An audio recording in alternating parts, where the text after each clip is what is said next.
Hey, welcome back to Crime Time 911. It was an ordinary December day at a Montreal engineering school until it became one of the most heartbreaking moments in Canadian history. On December 6, 1989, a violent act at École Polytechnique left a nation in mourning. What happened that day wasn't random. It was a targeted attack fueled by hate, one that exposed deep-rooted issues around misogyny, gender-based violence, and public safety. This is a story of loss, resilience, and the ongoing call to confront injustice wherever it lives. Marc Lepine was born Gamil Rodrigue Lias Garbi on October 26, 1964 in Montreal, Quebec. His father was an Algerian immigrant, Rachid Lias Garbi, and his mother was a French-Canadian nurse, Monique Lepine. Lepine also had a sister named Nadia, who was born in 1967. Rachid was a non-practicing Muslim, and Monique was a former Catholic nun who rejected organized religion after she left the convent. Lepine was baptized as Catholic, but he was not taught any religion growing up. Monique would describe her son as a confirmed atheist all his life.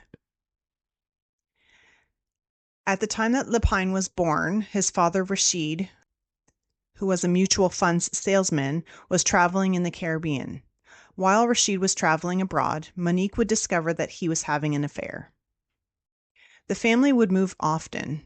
A lot of Lepine's early childhood was spent in Costa Rica and Puerto Rico, where his dad worked for a Swiss mutual funds company. The family would return to Montreal permanently in 1968. Rachid was a controlling, possessive, and jealous man who was often violent towards his wife and children. He was a misogynist who believed that women were only intended to serve men. Monique was expected to act as her husband's secretary and was slapped if she made any errors. Rachid was very neglectful and abusive towards his children, especially young Lepine. He believed that displaying any tenderness towards his children would be spoiling them. I couldn't even imagine having that sort of mindset where showing any tenderness or affection towards my children was considered spoiling them. I have a hard time wrapping my head around the fact that there are actually people out there who are like this and, treat their kids horribly. It's so sad. In 1970, Rachid would physically abuse Lepine so badly that the marks on his face were still visible a week later. This is when Monique would finally decide to leave.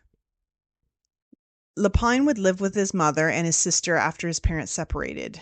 As any child would be, he was afraid of his father, and in the beginning would only see his father during weekly visits, supervised. The visits didn't last long because Rachid ceased all contact with his children not long after the separation. Lepine would never see his father again and would refuse to talk about him with others in the future.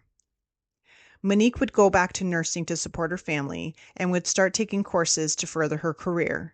During this time, the children would live with other families and only see their mother on weekends. Monique would seek help from a psychiatrist in 1976 because she was concerned about her parenting skills and her children. The assessment was that there was nothing wrong with Lepine, who was shy and withdrawn, but it was recommended that his sister Nadia be placed into therapy as she was challenging her mother's authority. Lepine and his sister, who were 12 and 9 at the time, would return to live with their mom in 1976.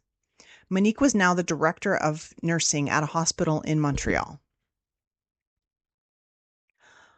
Although it would be very difficult not to see your children for 5 days a week, I think that it's so great that Monique was able to enhance her career and become the director of nursing. She was trying to do her best to provide for her children and create a good life for them. And I think, she did a pretty good job. Not many single parents can, further their career and become, quite high up in any company or location that they work in. So I think she did the best she could at the time. And I think she did a pretty good job. In 1977, Monique would move the family into a middle-class suburb of Montreal. Lepine was described as a quiet student who achieved good marks. Although he didn't fit in with a lot of students, He was able to develop a close friendship with one boy. Lapine was going by his Arab name Gamil up until he was 14 years old.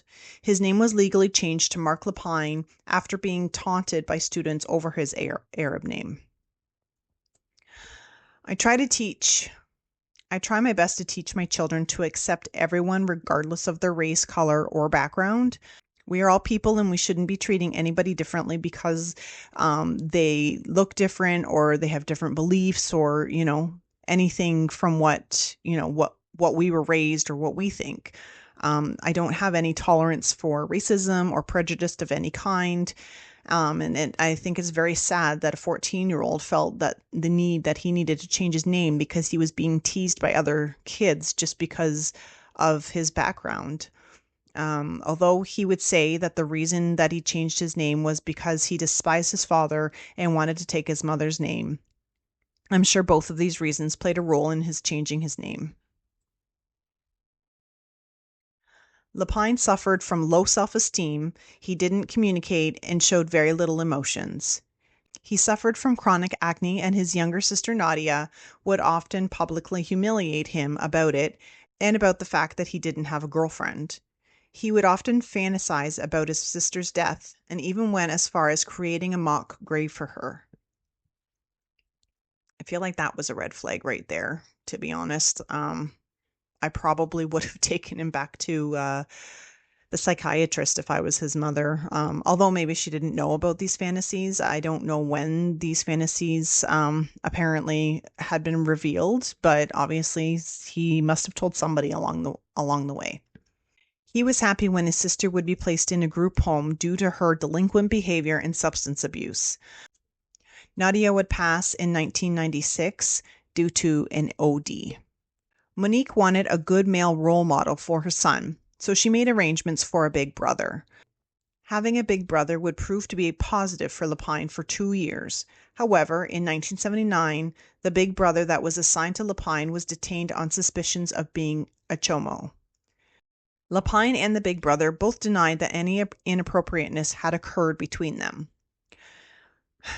It really just disgusts me that such bad people use programs such as the Big Brother program to find their victims, programs that are created to help children, and you can't even necessarily trust those that are supposed to be helping the kids. Like it's too bad.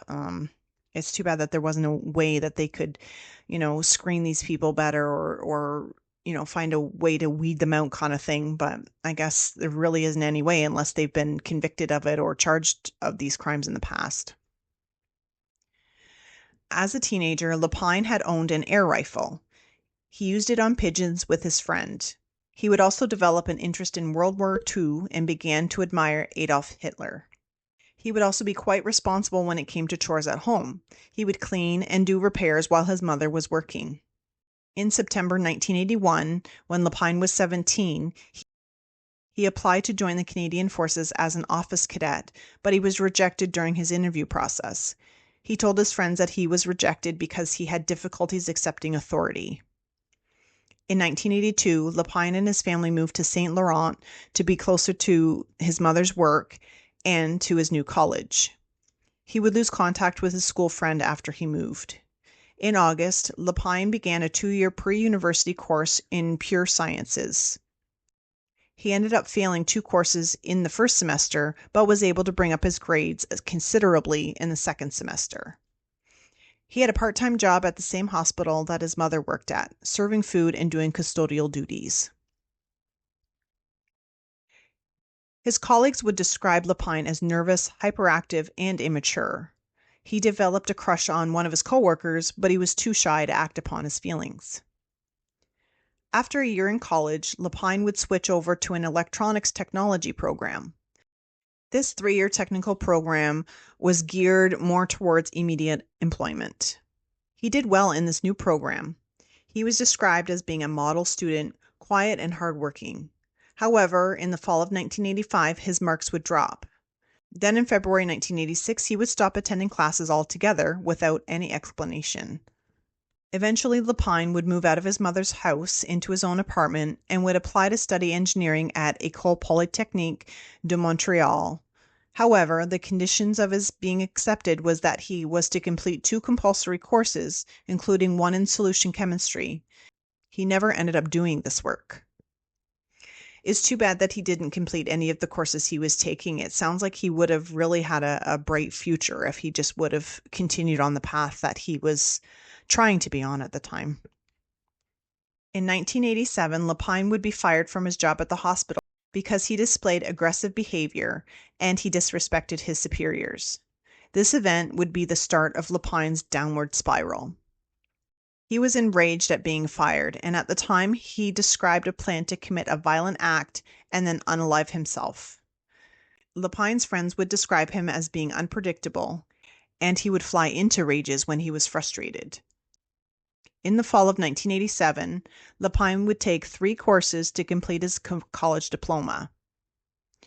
He received good marks in these courses. In February of 1988, he started a computer programming course at a private college in downtown Montreal. He obtained government student loans to pay for the courses. He moved into a downtown apartment with his old high school friend.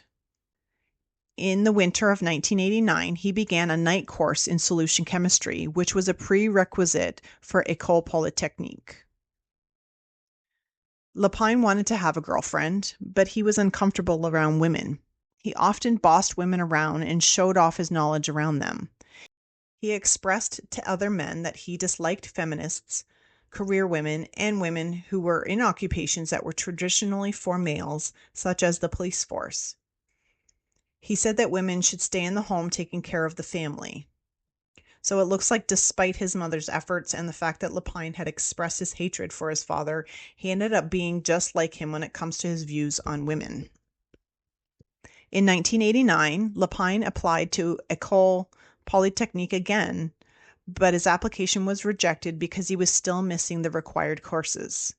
In April of 1989, he would meet with an admissions officer at the university and complained about how women were taking over the job market and, as a result, taking away from the men.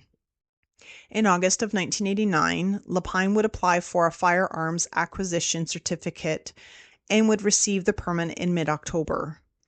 On November 21st, 1989, he went to a local sporting goods store where he purchased a semi-automatic. On December 2nd, Lapine gave his mother a gift even though her birthday wasn't for several weeks. He also missed paying his rent for December, which was unusual for him as he was always very punctual when it came to paying the rent.